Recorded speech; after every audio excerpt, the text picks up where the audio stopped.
Well, turning back to the markets and to look at the week that was, and of course, what has happened overnight around the world. I'm rejoined by Ryan Young, senior economist at the Competitive Enterprise Institute. Ryan, we have you joining this morning remotely. Good to see you there in Chicago. And of course, looking at losses of about 1% at the open across the board. What should our viewers know as they turn to their portfolios and consider the events that have unfolded? All right. Well, at 10 o'clock, the new consumer sentiments reading is coming out, and the last 2 months' readings were tied for the second worst of all time. While I think this month's will be marginally better, it'll still probably be very poor, and the main reason is tariffs and policy instability. And until Congress does something about those, consumer sentiment could be in the tank for a while to come. Interesting.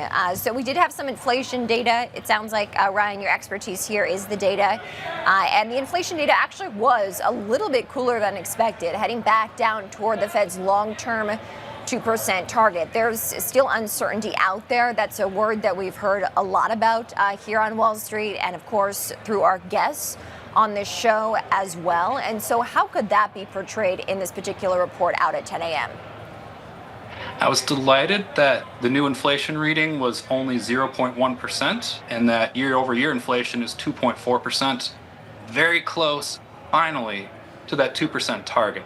The trouble is that most of the reason for the good reading was because of falling gas prices. And while I'll always take lower gas prices, housing is still increasing at triple the inflation rate. And of course, we have all kinds of tariffs and other things that are hurting the manufacturing sector. So those are other things to watch out for. Yeah. Ryan, I'm not sure how closely you are following the events that have unfolded overnight on the geopolitical front. But if you are, and you see how the market is responding, what do you think our viewers need to know on that front? It could affect gas prices, but beyond that, foreign policy is out of my expertise. Yeah, okay. So it sounds like obviously the state of the consumer is very much in focus for you. Seasonal trends might indicate that the summer could be busier months, though we have started to see some signs that the consumer is pulling back. So what is your expectation ahead? Not good is the headline. We're still seeing shipping slowdowns from Asia that could affect store shelves as well as industrial supply chains for months to come. And while we're seeing a shipping rush right now so that shippers in Asia can beat the July 9 end of the Liberation Day tariff pause, there's no guarantee that the pause will be extended, or nobody knows what will happen, probably including the administration.